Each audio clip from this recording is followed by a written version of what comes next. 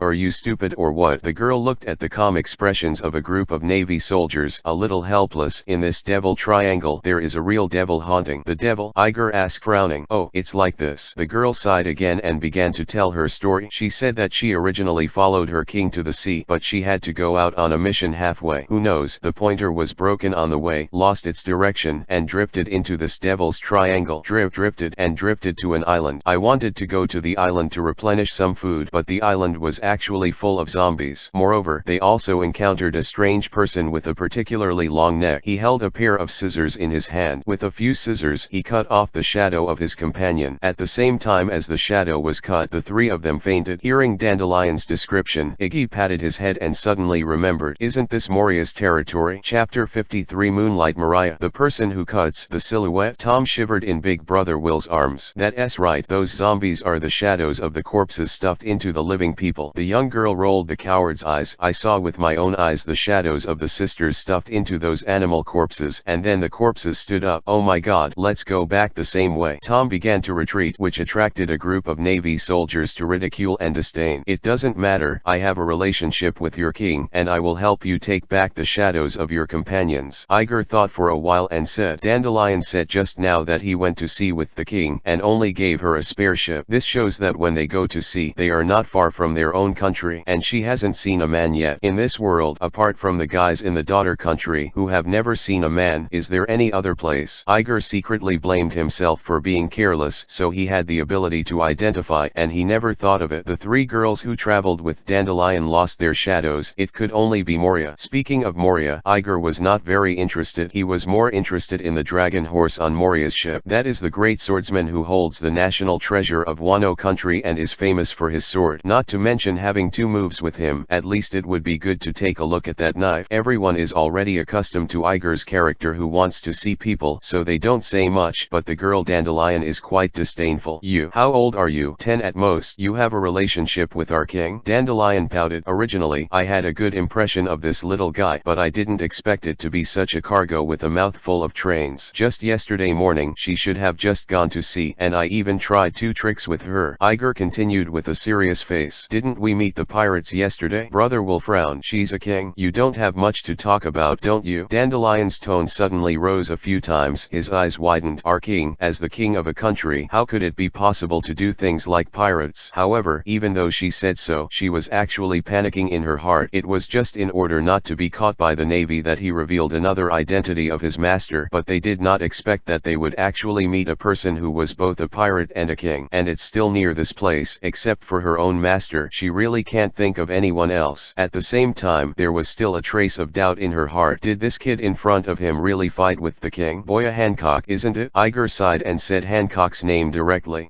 You, what are you talking about? I don't know. Dandelion was stunned, and in a panic he pretended to be stupid, and at the same time he blamed his master in his heart. The king is also true. Even if it is a child, there is no need to tell her his real name. Thinking of Hancock's personality, that he would report his family wherever he went, Dandelion had a headache. Moreover, since this is the navy, why is it still standing so well after fighting with you? You start too lightly. Hey, what to do with merciful navy men? His heart was full of complaints against his master, which made Dandelion hard-faced and refused to admit it. Oh, forget it. You don't know it if you don't know it. Iger was too lazy to explain to her, so he walked directly to her 3 companions and took a closer look. The 3 girls looked pale at this time, still breathing weakly, and even their bodies twitched slightly, as if they were dreaming. Mariah's abilities are really interesting. Iger sighed in his heart and had a deeper understanding of Moria's fruit ability. Moonlight Mariah, a person with shadow and shadow fruit ability. With a huge pair of scissors, it can cut out the shadow of the enemy, and the cut shadow can be stuffed into a corpse by Moria to form a zombie, or it can be stuffed into a living person. Whether it is a zombie or a living person, it will inherit some of the abilities of the original owner of the shadow. This can be said to be a relatively negative skill. After all, no one can stand there and let you cut out the shadow, so it seems that these manipulations of the shadow are gimmicky, but in fact it is really tasteless for Mariah. The biggest effect may be to prepare hundreds of shadows in advance and stuff them into your body, get a short-term reinforcement, and create a powerful shadow army. Iger had thought more than once that if he gave the shadow fruit to any person with strong physical skills, he wouldn't be so miserable. In the early years, he gathered a group of powerful partners with his personality and dared to challenge the Kaido pirates head-on. Unfortunately, the result of the battle was very tragic, and the entire Moonlight Pirates except the captain was wiped out. He seems to have been sluggish ever since, hiding in this murky sea, stealing corpses, and making zombies. Comfort yourself that the dead will never betray you. But Iger knew that his defeat had directly shattered all his energy. After more than 10 years of war on the top, he was also expelled from Kaiwilhe and barely escaped with the protection of his subordinates. When he finally regained his strength to save his subordinates 2 years later, his subordinates were already dead. It was such a miserable person who had his dreams shattered in the early years and then finally was willing to trust others again, but his companion died again. Iger still has a lot of sympathy for him, so when he found out that he was in front of him, Iger secretly made up his mind. Gotta get him to jail. This is not to accumulate military exploits, it is clearly for Moria's future plans. Instead of facing the inevitable tragic fate, it is better to be caught in prison ahead of time so that there will be no more pain behind. Yes, it is like that. Ding, courageous, kind-hearted towards strangers, very righteous warrior. Saitama's performance completion degree plus 4%. Current completion degree 8%. The master is amazing. Oh, wary. For a while, I got carried away and forgot that there was such a thing. The system is cheating. Why did I add 2% to the story that I spent so much effort telling, and I just said a word here and it added 4%. This system is designed to not see handsome guys with hair, right? Don't blame me for not persuading you, kid. Dandelion couldn't help but reminded Iger, who was squatting on the ground to study. There is no sunlight in the sea, so that guy will become super strong. Dandelion thought about it again and said seriously, in a place like this, even our king can barely beat him. That's it, said Eagle without raising his head. Then it doesn't matter. Your king and her 2 sisters lost to me. Chapter 54. for is this the tyrannical domineering? You little boy, can you die if you don't brag? The more Dandelion looked at the child, the more angry he became, his eyes and nostrils widening. There is no limit to bragging. I obviously didn't want to mention this, so I didn't argue with him, but this guy was addicted. I don't even think about it. In the entire Amazon Lily Kingdom, power is supreme. Just such a 7 or 8-year-old child, even falsely claiming that his king is his defeat. I have never seen how high the stars are. Huh? What's wrong? Iger was taken aback by her sudden anger. What's the matter? You've been bragging since just now. Dandelion was also grumpy and pointed at Iger angrily. Have you ever seen a real powerhouse at a young age? Big talk.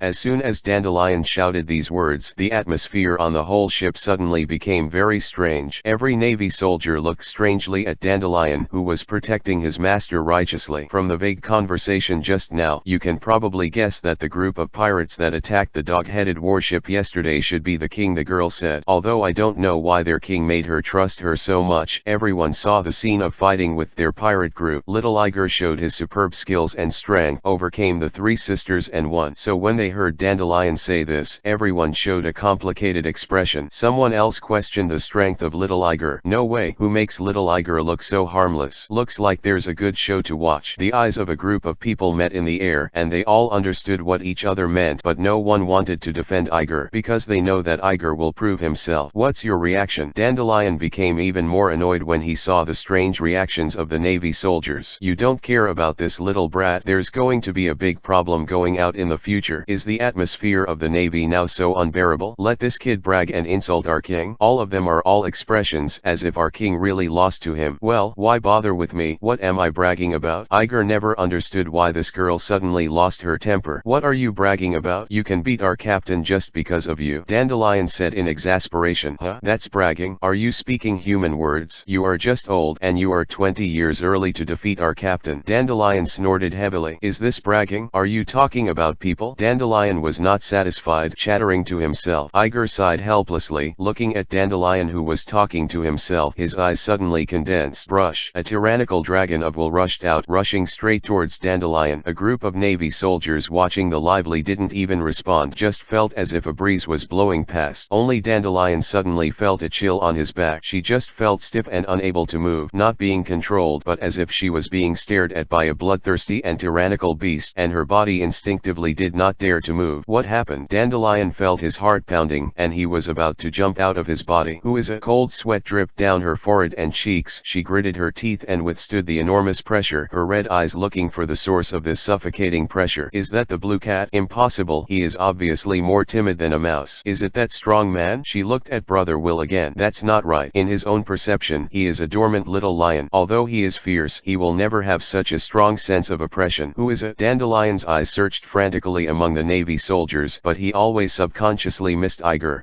Iger shook his head and took a step forward. Boom. Dandelion just felt his scalp exploded. The feeling of incomparable danger exploded in her heart. Wave after wave, her body jumped back and far away uncontrollably. Her body was low on the ground, and she assumed a fighting posture. However, when he looked up, he saw Iger standing at the front of the crowd. Impossible. Dandelion's pupils shrunk to the size of pinpoints due to stress. Even this couldn't calm the tremor in her heart. The moment she put her eyes on Iggy, everything felt right. The feeling of dislocation is gone, and this feeling of oppression like a ferocious beast is coming from him. What are you kidding? Is this the tyrannical domineering? How old is he? Seeing the relaxed expressions of the Navy soldiers behind him, it was obvious that he was the only one under such pressure. Not only was he awakened at such a young age, but how could he control it so freely? It turns out that he has never seen the world. Is the world so wide? Although the machine in his heart was reluctant to admit it, a trace of hesitation pierced into Dandelion's heart like a steel needle. This kid just said that he promised Hancock. Maybe it's not impossible. Dandelion was startled by this sudden thought and shook his head quickly. No matter what she said, she would never believe that King Hancock, whom she admired so much, would lose to such a little brat who had not grown up yet. Absolutely do not believe it. Suddenly, Dandelion felt that the body that had been under the pressure suddenly lightened. The strong oppression that seemed to be eaten faded like a tide. Taking a closer look, I saw that Iger, who was on the opposite side, withdrew his gaze, turned around, and walked to the side of the ship. It was really him. It was only then that Dandelion realized that his back was already soaked in cold sweat. There is really nothing to describe her feelings at this moment. She can't say anything except staring blankly at Iger's back. Seeing Dandelion's reaction, the sailors all showed a satisfied smile. Sure enough, she reacted reacted the same way. Even if he doesn't feel anything, he can probably guess that one must have done something just now, otherwise this girl wouldn't be able to react as much as she was facing a big enemy. Little Iger really is the hope of the Navy. All of them have an idea at the same time, and just when everyone was shocked or relieved, the naval hope in their hearts quietly frowned. Iggy heard something vaguely, as if someone was singing yo ho ho ho yo ho ho ho yo ho ho ho yo ho ho ho. Chapter 55 Ghost Ship. Yo hoo hoo hoo yo hoo hoo hoo. The high-pitched and distant singing gradually approached, and the voice changed from extremely subtle to slightly audible. Dandelion and the Navy soldiers, who were still paying attention to Iger just now, also heard the faint singing voice, and they all perked up their ears to listen carefully to identify the direction of the singing. The singing is getting closer and closer, and the melody of the song is gradually becoming clear under everyone's wholehearted listening. Binkswine. Wow. Big Brother Will nodded thoughtfully, and some fragments of memories flashed in his eyes. Binkswine. Tom and a group of young sailors were a little puzzled. You don't know? It's normal. This is a very old song that has been around for a long time. Uncle Will was obviously recalled by this melody. So what kind of song is this? Tom continued. You may hear it in the future. This is a pirate song. In the past, almost all pirates would sing this song. Brother Will's face suddenly filled with a sense of vicissitudes. So, this is a group of pirates? Tom came to a conclusion. Brother Will nodded and said nothing. There are pirates singing. The meaning was clear, and the Navy soldiers drew their weapons one by one and quickly set up a fighting posture. Looking at the Navy soldiers, who suddenly became serious, Dandelion was still a little uncomfortable for a while. The quick response and the neat formation were completely different from the unruly appearance just now. But since it was a naval battle, of course she wouldn't meddle in her own business. She turned around and walked to her companions, dragging them into the corner one by one. To be honest, I think this might not be a group of pirates, Iger said, turning around, but probably a pirate. A pirate? Tom questioned. How could a pirate drive into such a dangerous sea area without even taking care of him? Iger already had the answer to this matter, but seeing Tom's confident expression, Iger couldn't help but have bad thoughts again. Listen carefully. It's one person singing, and no one else is talking, and most importantly, it's a lot slower than Binkswine, isn't it? Iger listed many details. The sailors quickly followed his reminder and listened carefully, and found that it was exactly what he said. Well, so what? Tom was disdainful, not understanding why Iger said this. Doesn't that just mean there's only one person singing? Can you be so sad when you sing to a group of people in a place like this? Iger asked rhetorically.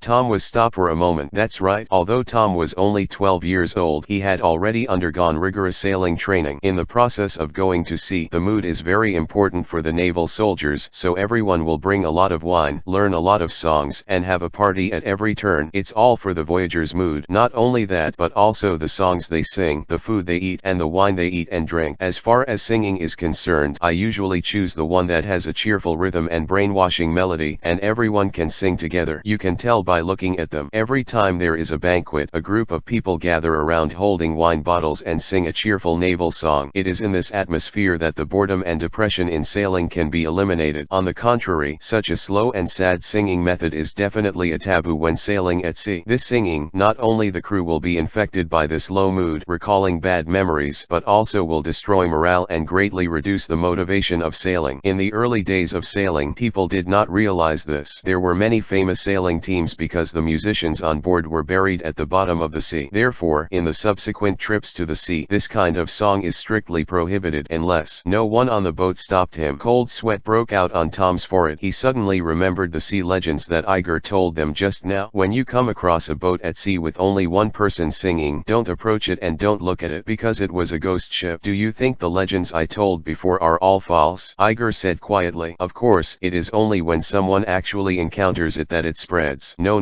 way. Tom suddenly felt his blood pressure rise and stuttered when he spoke. Okay, Iger, don't tease him anymore. Brother Will couldn't stand it anymore, glared at Iger and said. Iger shrugged non-committally and said, anyway, be on your guard. You might see something you've never seen before. He dared to say that because he knew what was going to happen next. In the original book, after Luffy and his party came to the Devil's Triangle, they also encountered a certain skeleton floating in it. The atmosphere on the ship suddenly became strange. Although everyone thought that Iger was making an inappropriate joke, those legends from the sea and the gradually approaching singing made everyone unable to laugh, and instead were a little nervous. Especially Tom. He even made up his mind. The scene where he was caught by a zombie and opened his head, his face turned pale, and his body trembled uncontrollably. The singing got closer and closer, and as the singing became louder and clearer, a blurry shadow gradually appeared in everyone's sight. The Marines looked over nervously, and Tom narrowed his eyes. At first it was just a vague shadow. As the two ships got closer and closer, the outline of the ship gradually emerged. Broken masts, jigsaws with holes, a large piece of gunwale missing, even half of the helmsman's compass. There is no doubt that, in any direction, this is a rotten boat, absolutely impossible to drive. Ghost ship. The answer speaks for itself. The hearts of all the sailors sank, and Tom even screamed and hid behind Brother Will. Brother Will glanced at him, ignored him, and quickly turned his attention to the broken ship that was gradually approaching the dog-headed warship. Everyone held their breath and waited quietly for the broken ship to gradually level with the deck of the warship. A lanky figure appeared in the mist, and a small top hat was staring at the large, disproportionate head. Finally, under the gaze of everyone, the high-pitched and melodious singing stopped, and the tall, thin figure also emerged from the fog and clearly entered everyone's field of vision. It didn't matter that this appeared. Tom, who was hiding behind Brother Will, rolled his eyes. I saw beside the ship's side a skeleton with a T-set staring at everyone with dark eyes. Chapter 56 King of Souls. Brooke. Damn it, there's a ghost. In the face of this kind of thing, Tom was definitely the one who reacted the fastest among all of them. Everyone only listened to him let out a loud cry, followed by a twitch, and fainted. Immediately after hearing a bang, this guy rolled his eyes and fainted. Yo ho ho ho, this kid is really rude. He's not a ghost. Brooke looked calm. Brooke looked blankly at Tom, who had passed out, took a sip of tea calmly, and smiled softly. You're obviously a ghost. Some Navy soldiers responded and complained loudly. That's right, a bone can still talk. What is it, a ghost? Hey, also, you have a bone rack. Won't you leak tea when you drink it? The Navy soldiers responded one after another and complained one after another. The 16th rule of sailing experience: when there is no ghost, you say I'm so wronged. You have to make fun of the ghost. Even Iger stared at the dead fish, looked at the dense explosive head above Brooke's head with hatred, and roared angrily. You have a set of bones left. What are you doing with so much hair? This is definitely what Iger said. Iger is much easier than everyone present, because from the time he heard the melody of the song, he already knew that he must have met the famous great musician in the protagonist group, the King of Souls. Brooke. In the original book, Luffy and his party came to this Devil's Triangle, and they were also telling ghost stories, and Brooke appeared very fittingly while singing. It was precisely because the scene seemed familiar, and the singing was so familiar, that Iger dared to conclude just now that Brooke must be the only one on this ship. Brooke, known as No Song Brooke, originally the head of a certain country's escort regiment. He later went out to sea with a group of people called the Rumba Pirates. It should have been about 40 years ago when I made a promise to meet a giant whale named Rabu in the Twin Gorges. But in the end, they encountered an invincible enemy in the Devil's Triangle, and they were wiped out. Everyone is dead, and Brooke can come back because he has eaten the yellow spring fruit. Unfortunately, he died in the foggy Devil's Triangle. When his soul walked out of Won Quan and was about to return to his body, he actually lost his way, and this lost his way for a year. When he finally found his body, the body had completely rotted into a pile of bones, leaving only a dense explosive head. Hateful. Some have been dead for a year and have lush hair. Some people live 7 years and their hair is dying. Iggy was looking at Brooke angrily here, while Brooke was very calm over there. He ignored everyone's complaints, passed through the layers of naval soldiers, and landed directly on Dandelion, who was behind. Dandelion was actually looking at Brooke, looking at each other from the air. Dandelion suddenly felt a chill all over his body, no less than the feeling of being suppressed by Iger's overlord color just now. You, what are you doing? Dandelion asked, cradling his arms in fear. She actually felt a little hairy in her heart, as if she was being watched by those women in the Amazon Bahi kingdom who coveted her body. This beautiful lady. Brooke put down the teacup, took off the hat on his head very politely, and bowed slightly to Dandelion. Can you show me how fat you are?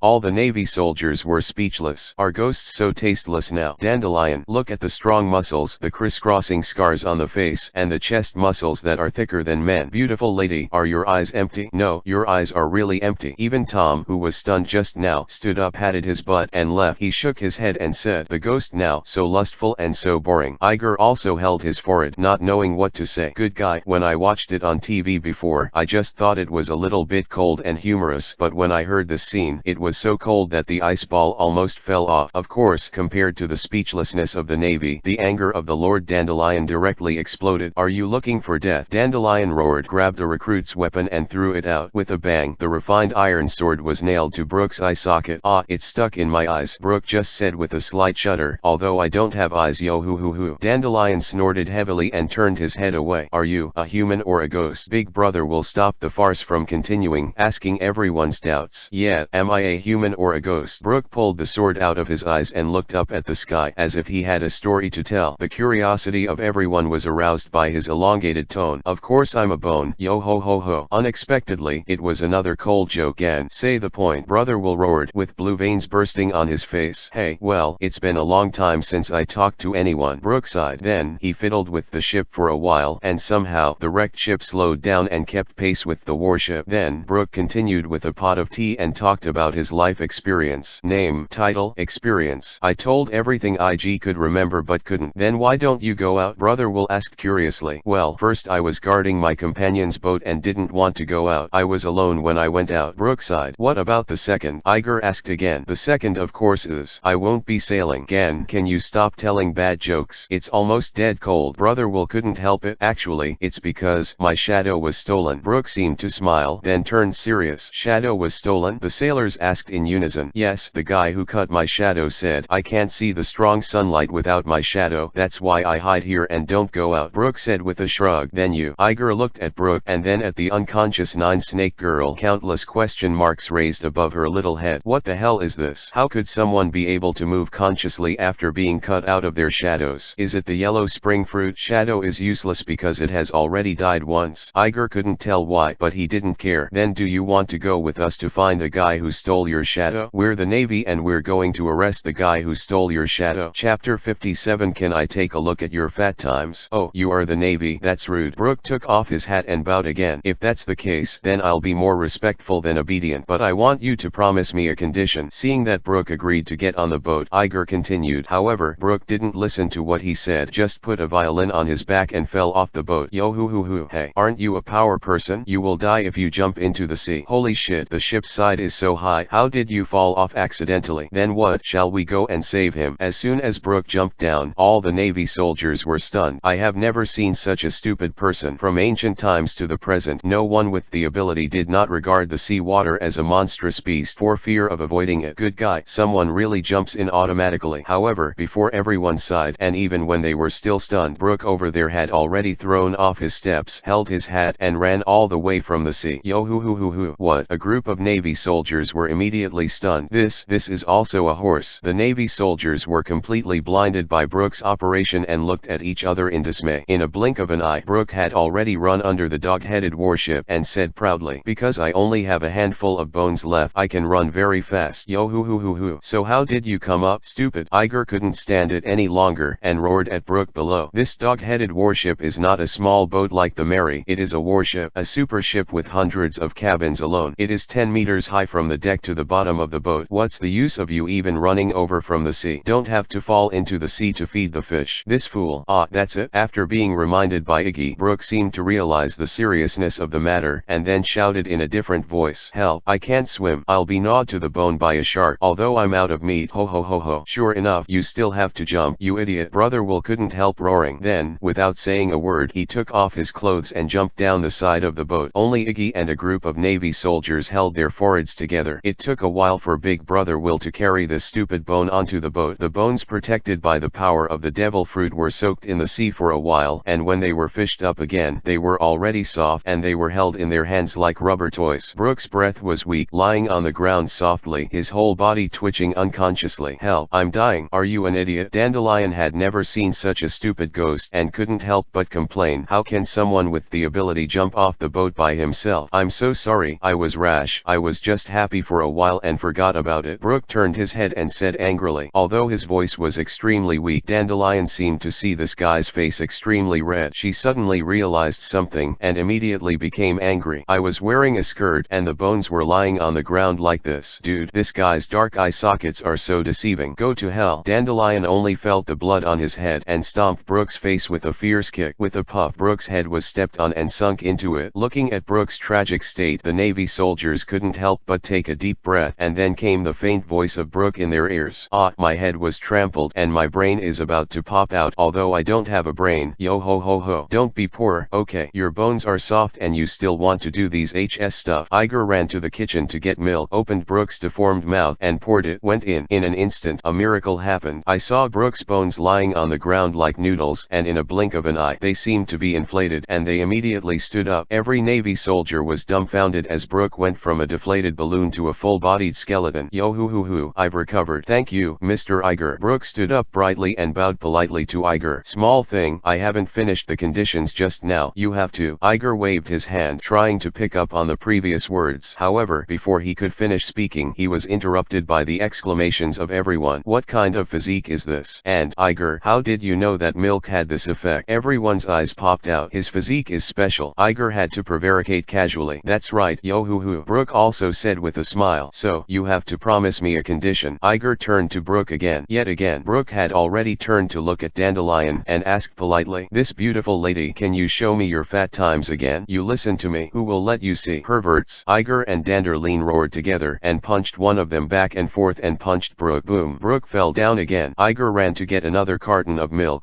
Finally woke up again. "Beautiful lady." Brook woke up again. Boom. "Listen to me." This time Iger learned smart and interrupted Brook directly. "I'll help you find the shadow, and accordingly you have to learn from me." Oh, I can't see that Mr. Iger is a person with a great desire to fight, but it's not bad, so let's just say it. Yo ho ho ho ho. Brook finally hearing it, he readily agreed. After agreeing to Eagle, Brook turned to look at Dandelion again. "Beautiful lady, go away." Boom. The skeleton finally stopped. "Iggy-kun, what happened? Whose skeleton is this?" Brook fell down again. Jinbe opened the hatch and ran out in a hurry. When he saw the skeleton on the ground, he couldn't help but be stunned for a moment. Oh, Jinbe, you've finished washing. Let me introduce you. This is Brook. This is Dandelion." Iger greeted Jinbe and took him to introduce. After Jinbe heard the cause and effect, he clasped his fist politely at Dandelion. "Ding, I've been ignored." Sayatama's performance is plus 3%. Current completion 11%. Iger suddenly lost his mind. After working so hard, Sayatama's performance has exceeded 10% in a blink of an eye. Chapter 58 Punch the Supreme Swordsmanship. Iger glared at Brook fiercely, his fists clenched and unclenched. "Forget it, just make up for Krollo's acting degree." "Damn Brook, ding, today's punch card has been activated. Do you want to punch the card?" While Iger was gnashing his teeth thinking about how to do something bad to Brook, the system's clock-in prompt rang.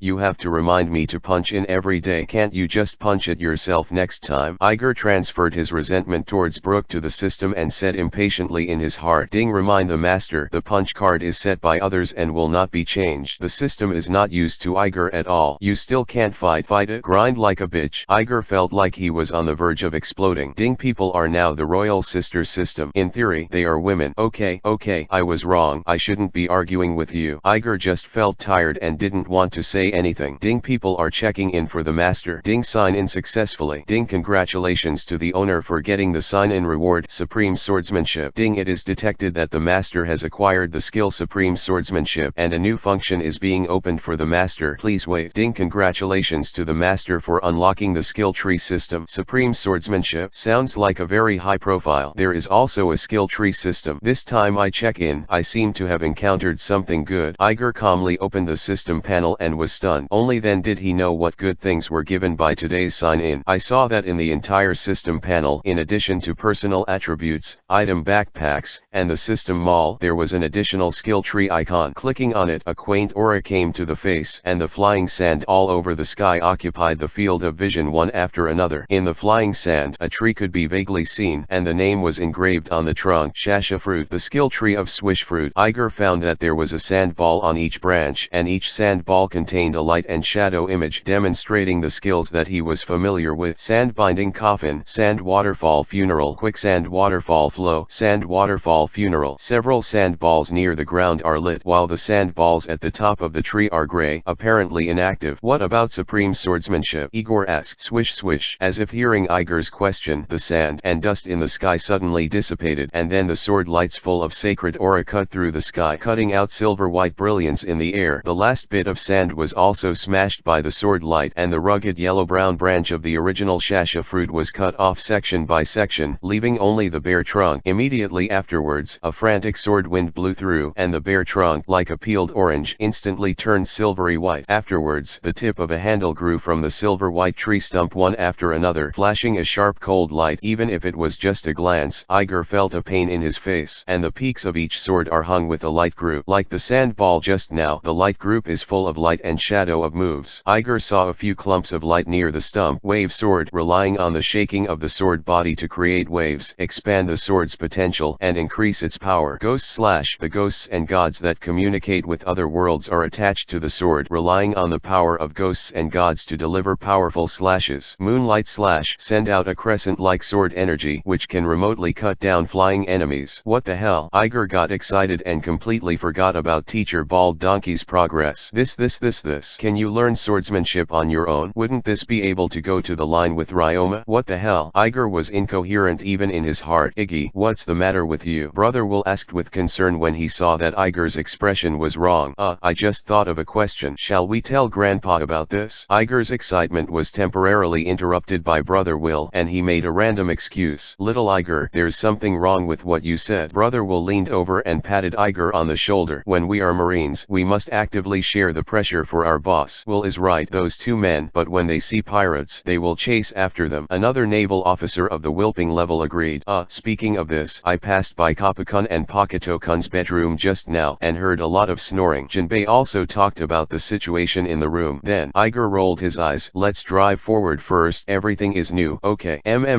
You're very good. Little I ha ha ha ha ha ha ha. Big Brother Will obviously agreed with Iger's idea, patted his head and laughed. Yige also laughed, and the excitement in his heart calmed down. In fact, he was indeed a little worried about these things. The surrounding Navy soldiers would not be willing to go. He also wanted to wake up Garp and Pakuto. He told them that they would definitely be allowed. Unexpectedly, these Navy soldiers looked silly at work on the surface, but they were actually very bad in their bones, which coincided with their own thoughts. After so long, Iger was very familiar with the routines of the two leaders. Although they are in the Navy, the master and the apprentice love life incomparably. Garp almost always wakes up when the sun is high and sleeps later when it rains and cloudy. And Pakuto, of course, wasn't eligible to sleep that late but would have woken up an hour before Garp quite punctually. Every time I see Pakuto, I know Garp will wake up in an hour. Better than a clock. In this smoky devil's triangle, the two of them don't know what time they will sleep. This is simply a big event for a bunch of adventurous folks on deck. Go as soon as you say it. You don't have to follow the instructions. You will get lost anyway if you follow the instructions, and as long as you reach the Ghost Island, the big leader will have to be forced to raid. This is simply a sense of security in walking. With this sleeping god, they can go almost anywhere they want. As soon as he said go, Brother Will immediately greeted everyone to prepare for departure, and Brooke was in charge of guiding the way. Iger, on the other hand, walked quietly to the corner and opened his attribute panel. Host Eagle. Physical fitness 15, strength 15, speed 19, momentum 10, skill 17, skills Shasha Fruit LV7, awakening overlord, color domineering LV5, supreme swordsmanship sand reverse waterfall, imitation version quicksand waterfall 20%, imitation version sand waterfall burial 10%. Title: The Giant Spear of Harvesting the Bad Old Man, the Inheritor of Intimacy Paradise. Fascinating people. Items: Carp's leftover senbei, great books from another world, iron knives salvaged from the bottom of the sea. Evolution Point 0. Chapter 59, Ghost Island. Iger looked at his attribute panel and compared his previous memories, and his face instantly burst into ecstasy. His heart was pounding. He held back the urge to shout out and silently threw his fists on the spot. Yeah, today's wave made a profit. It's bloody earning. Iger seemed a little unable to believe his eyes, and looked at his attributes carefully one by one again. Real strength +5, physical strength +5, speed +5, momentum +2, skill +5. What is the concept of each attribute? Before, Iger could lift 200 or 300 kilograms with just 2 points of strength, and this property has a linear relationship with the effect. That is to say, now Iger can lift at least 2,000 kilograms of heavy objects, and the speed is even more exaggerated. The current Iger, if it is more than the speed, may run faster than the cheetah. The technology is even more exaggerated. According to the urine of the system, Iger deeply knows that the attributes of this technology can be shared in all his skills. In other words, his own rustling fruit has been strengthened in all aspects. The use of your own overlord color has been strengthened in all aspects. His own swordsmanship is a beginner who has not touched a single threshold, and a master who surpasses countless masters. Let's just say that on this ship, Pakuto, who has always been known for his swordsmanship, once could chop down a sea king with a single sword. He is absolutely confident that he can crush him technically. Now Iger, just closing his eyes and recalling how Pakuto looked when he swung his sword, can find 5 loopholes in his power. Even just relying on memories, you know where you are and you can beat him with one move. He grabbed an iron rod and waved it, and he was able to wave a sword energy and cut a shallow white mark on the side of the ship. How much am I strengthened? Iger looked at the iron rod in his hand, and the excitement in his eyes was about to overflow. But Iger looked at his backpack. An iron knife salvaged from the seabed lay there quietly. I only have a rusted iron knife. There's no such thing as the domineering blessing of the heavily armed color. Thinking of the 3 black knives that Zoro held in his hand. They are simply handsome and don't want it. Ugh. Iggy sighed deeply and shook his head. Dandelion, who was on the side, looked at Iger with ecstasy and sigh, and took out an iron rod and swung it around. He didn't know what he was doing, thinking that he was mentally abnormal. Crazy, she commented from a distance, and then went to tell the group of Navy soldiers about the shadow stealer. This is the so-called clever woman can't cook without rice. Iger looked at his S-class iron knife and deeply despised the system's surge, completely forgetting that he had been madly strengthened by the system. Anyway, just get a good knife. A natural thought popped up without abruptness. What is a good knife? In the world of pirates, the sword seems to carry too much emotion of the old thief Oda, which also makes him make a more detailed ranking of the sword. On top of the ordinary knives, there are 4 grades of fast knives, good knives, big knives, and supreme knives. Among them, the workers who are generally recognized by the world are good knives. There are 12 great knives, 21 great knives, and 50 knives of good knives. In other words, there are only 83 famous knives that have spread on this sea. For Iger, the 50-50 work of the good and quick knife is not in his consideration at all. There is no other reason, just an ugly word. It has to be a big knife anyway. Just look at the fate of Lianku Ideo. Sauron's snow walk was corroded by a corruptor during the battle with the Navy. What does this mean? This shows that the fate of Lianku Ideo is to be replaced. Let's look at those famous supreme knives. Hawkeye, yeah, the first generation ghost in the hands of the 5 old stars, and Kong Yunki with the white beard. Isn't that one with a handsome look and outrageous quality? There are also Deku Ideo, Zoro's Hideo Ikemon, Kojiki Oden's Yan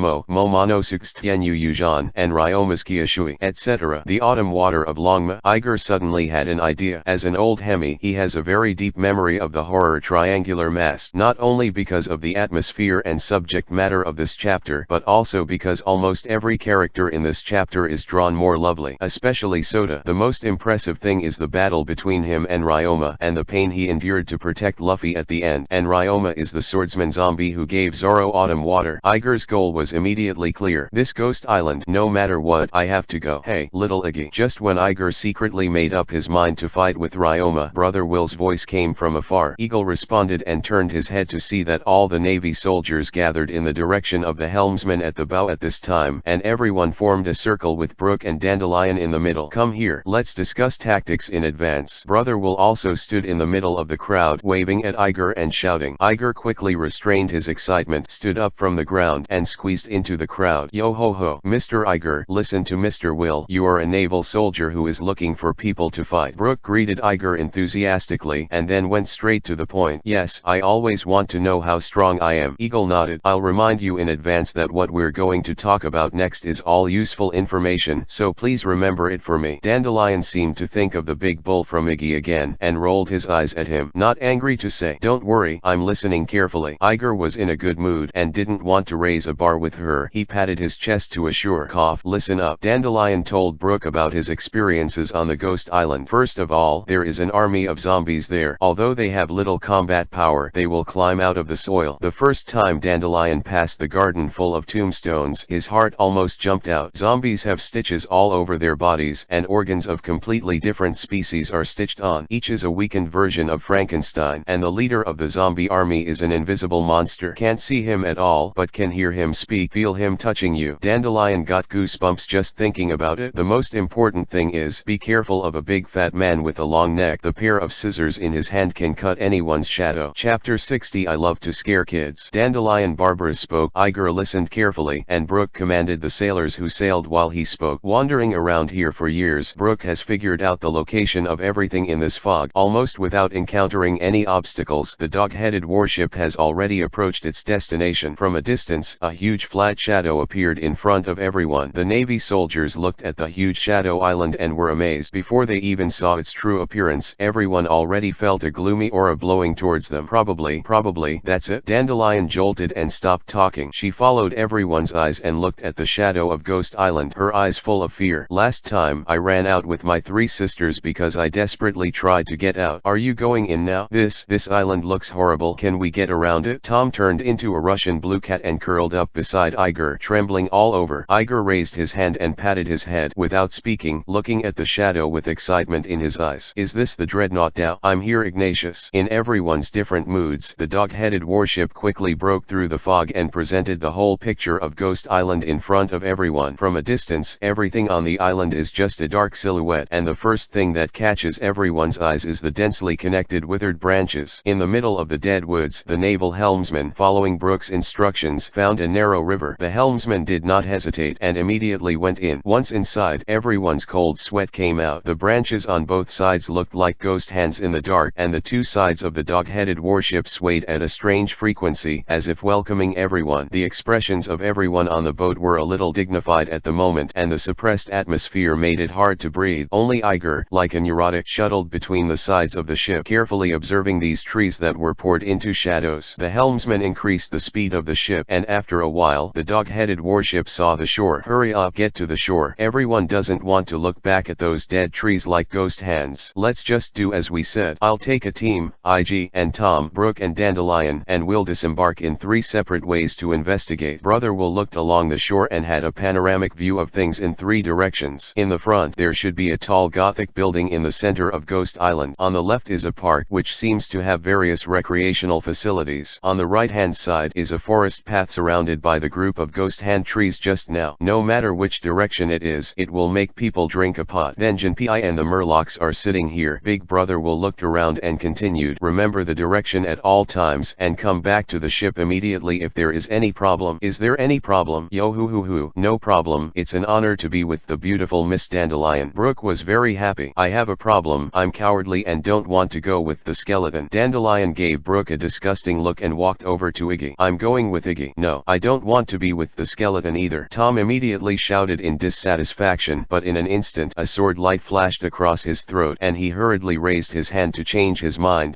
I'll go with the skeleton. Team up. I'm so rude, you guys. They've been wanting to be with Miss Dandelion. Brooke turned his hollow face to Iggy. Hey, you, forget it. Let's go together. Iggy raised his forehead, turned his head to Big Brother Will and said, Brother Will, let's go in those 2 directions. How about you take the brothers to that path? Iger pointed to the direction of the castle and the park. Okay, let's get started. Jinbe, I'll leave everything on the ship to you. Brother Will clasped his fists with Jinbe. It doesn't matter. This is what I should do. Jinbe politely returned a salute. Everyone stopped talking nonsense, divided into 2 teams at the bow, and got off the boat with front and rear feet. The 4 of Iger walked straight towards the amusement park in the shadows. It was suggested by Dandelion to take the lead in this direction. She said that entering from the edge first and then moving closer to the center may be able to investigate some useful information, but in fact she just wanted to see Iggy enter the playground and be scared to pee by the zombies crawling out of the ground. Tom was the first to object. He said that the 4 of them should go towards the middle first because the old castle in the middle was obviously where the big boss stayed, but before this proposal was finished, it was violently stopped by Dandelion. Brooke just smiled. He felt that as long as he could see fat times, it didn't matter where he went, and Iger, hearing Dandelion's suggestion, thought it made sense and readily agreed. After all, I have to get used to my supreme swordsmanship first and find a handy weapon there by the way. During the discussion, the 4 had already arrived at the entrance of the amusement park. Quick, someone is coming. Where is where? Ah, what a fresh taste. Just when the 4 of Iggy stood at the door, in a dark place that no one could see, a pair of eyes popped out from the ground. Those whispers are from the owner of these eyes. They usually hide in the ground. When outsiders come in, they will emerge from the ground in batches in an organized and planned way, leaving the beauties and treasures and some food by the way. Of course, the most important goal is to scare the comers and distract them. How many people came? See, no. 4. Nonsense. There are only 3. Can't you see that tall one is a skeleton? 2 children, a maiden, and a skeleton. Children? Good children. I like to scare children the most. Stop talking. Get ready. The ground was very calm, but no one knew that there was a group of terrifying looking guys who started work in a hurry. Are we really going in? Tom asked shiveringly as a cat wrapped around Brooke. While the guys in the ground were discussing the start of construction, the 4 of Iggy also entered the gate of the amusement park. Whatever you say. You've come in. Dandelion rolled his eyes at him. Immediately, she looked at Iger, who said nothing and immediately became disdainful. Child, why haven't you talked much since just now? Are you scared? Pirate Eye, the son of Roger, a 9-year-old admiral. Chapter 61-80. Chapter 61. Zombies appear and eat your brain. Of course, Iger couldn't be too scared to speak. He was just experimenting with his newly developed operation. Since he just signed in on the ship and obtained a large amount of attribute points, he has a certain feeling. I seem to be getting closer to the sand. It was a mysterious feeling, and it was also when I fought Hancock last time. It was as if those sands were living creatures, able to communicate with themselves. And now, this feeling is stronger. He can even receive a faint perception through the sand. It is precisely because the signal of this perception is extremely weak that he needs to concentrate fully to communicate with the underground sand. There was a faint feeling from the sand as if something was moving under the ground. The things that move are definitely not insects or anything, because they definitely can't be that big, and in terms of shape those are more like people. That's it. Iger felt it with all his attention, completely ignoring Dandelion's sarcasm. Hey, it's really a child. He only brags. How can he say that he defeated our king? Dandelion looked at Iger's serious expression and said with a pouting. She thought that Iger's expression was completely frightened. After all, she was most afraid of the dark and ghosts at this time, and his reaction was exactly the same as Tom wrapped around Brooke, except that his body didn't shake. Sure enough, it's a child.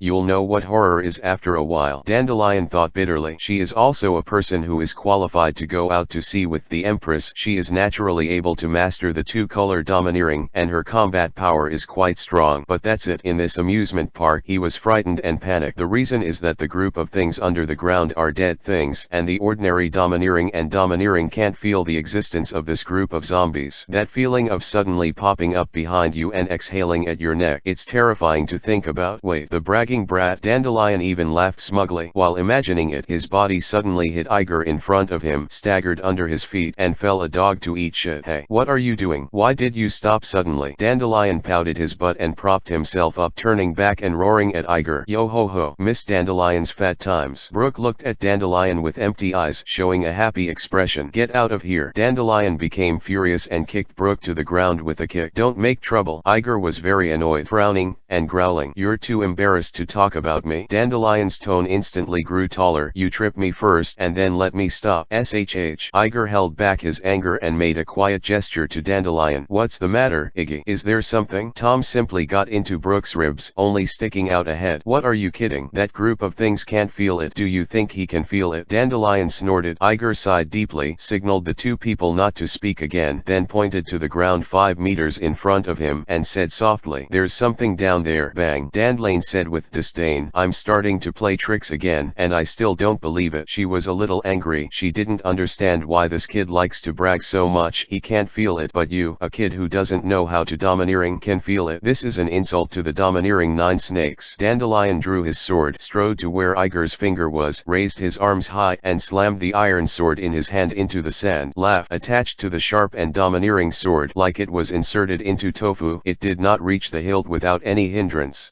What did you do? Tom looked dumbfounded. Are these girls crazy? They all said there was something there, and even took the sword and stabbed it. What's it called? I didn't expect that. Dandelion was more fierce than Tom, so he shouted to put out the fire. Don't you see what happened? Really? Tom also reacted. After several seconds, if there was something, it would have appeared long ago. Look, I'll say you're acting like a ghost, and you're still blowing. Dandelion said to Iger with a smug face and raised his chin. Iger looked at him, shrugged, and said nothing. You are, Dandelion saw Iger's reaction, and just as he was about to pursue the victory, a low groan came from the ground he stepped on. The sound was still audible even through the sand. It was a simple vocal cord friction sound that could only be produced by completely holding your breath and not breathing. In short, the cry of zombies. Fuck. It only took a moment to react to this, and Dandelion immediately jumped away from the spot, looking at the ground pierced by the iron sword with a face full of panic. Tom was too frightened to speak and closed his eyes. Brooke looked there curiously. There was a crunching sound of teeth grinding, followed by a rustling sound of rubbing clothing, and finally, a hand slammed out of the ground. It was a cyan arm covered with a dozen purple corpse spots. The nails were thick and yellow, rubbed by the sand, and the fingers were covered with wounds. Everyone knows that this is the hand of a zombie. That hand, after reaching out, slapped the palm of the hand on the ground, followed by a force, and the whole body crawled out little by little. Dandelion looked at the zombie that climbed up. His pupils shrunk to the size of pinpoints. Right above the zombie's head, his iron sword was inserted impressively. Mom. As expected, Tom couldn't help peeking, and immediately went crazy with fright. He immediately shouted, and immediately jumped off Brooke, landing on all fours and running away. Iger looked at him, and with a thought, a handful of sand appeared out of nowhere, turned into a hand of sand, lifted Tom by the back of his neck, and put it back into Brooke's ribs. Don't run around, there's a lot over there. Iger twisted out another sandy hand and patted Tom to wake him up. Hey, there's more. Nonsense. How could there be only one? As if to prove what Iger said, a low voice suddenly sounded from all directions. The 4 people reacted at the first time, gathered tightly together, back to back, and watched the situation in 4 directions vigilantly. I saw that in the darkness, one after another withered arms protruded from the ground and then slapped the ground, and zombies zombies emerged one by one. Iger took a quick glance and saw that there were at least hundreds of zombies surrounded by 4 of them.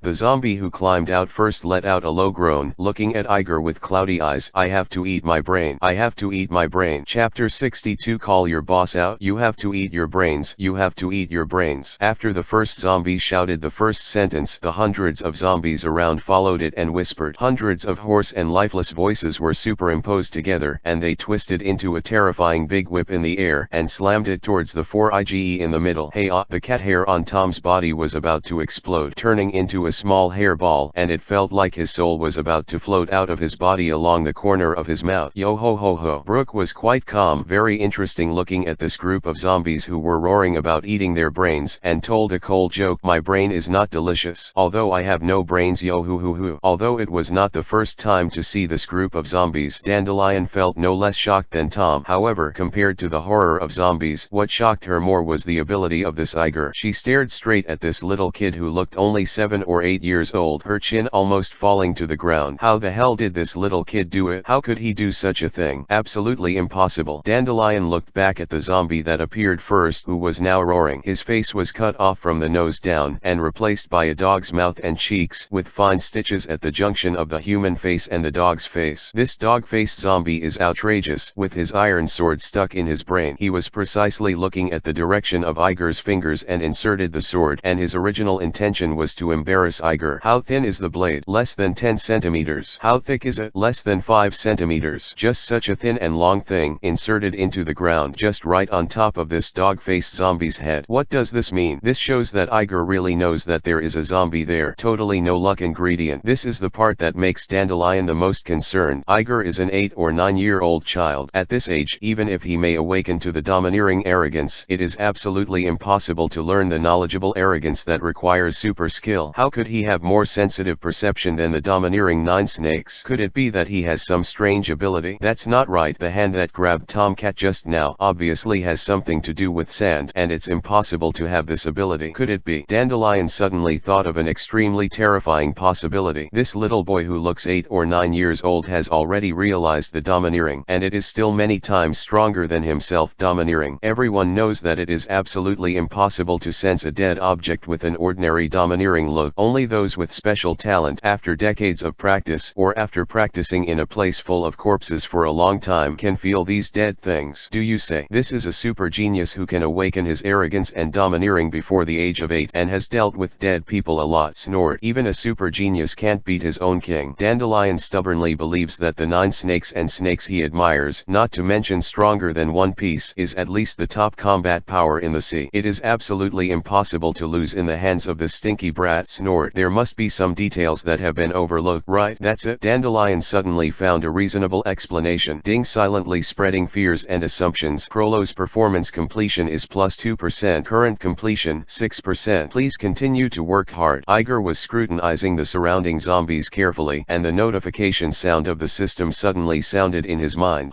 What the hell? Why am I inexplicably gaining 2% more Crollo completion? A triple of doubts rose in Iger's mind. What's the situation? Don't you just look at Iger zombie? How did it become to spread fear and awe? Could it be that he has reached the realm of transformation and can do what Crollo does as he pleases? That's how awesome you are. Anyway, it's a good thing. Iggy was happy for no reason. Eat brain. The dog-faced zombie got closer and closer, and the brain with the sword inserted in it looked particularly eerie. He stepped forward fearlessly and grabbed Iggy's arm. Iggy! Cried Tom. But Iger didn't panic at all, and he didn't have the stress reaction that Dandelion was frightened just now. He just glanced at the dog-faced zombie with some disgust and pouted. Eat brains. Eat. The dog-faced zombie looked at Iger, who was unresponsive and could barely read his lines. Hello. You are a zombie. You little brat. At this age, shouldn't you be afraid of yourself? How can you be so calm? Look at the cat behind you. How cooperative it is. Can't you learn from others? I have to scare you. Thinking about it, the dog-headed zombie opened its dog's mouth and got closer to Iger's head little by little, as slowly as he could. In fact, he didn't want to bite the child because he felt that living people were dirty. On the other hand, zombies say that the slower the movement, the more oppressive it is. Snort. You stinky brat. You're not scared to shit this time. Iger was scared to cry by himself. The dog-faced zombie put his dry mouth close together. Crack. However, when he was the happiest in his imagination, the child in front of him, who should have been scared to pee, suddenly jumped up and slapped him hard. Brain eaters. The dog-headed zombie froze in place on the spot. Not only that, but the zombie army that approached the four of them step by step made a sound of and stop. All the zombies, including Iger's three teammates, were stunned, staring at Iger. What did he just do? He slapped a zombie. The most ignorant was the dog-faced zombie corpse. He stared blankly at Iger, forgetting to close his open mouth.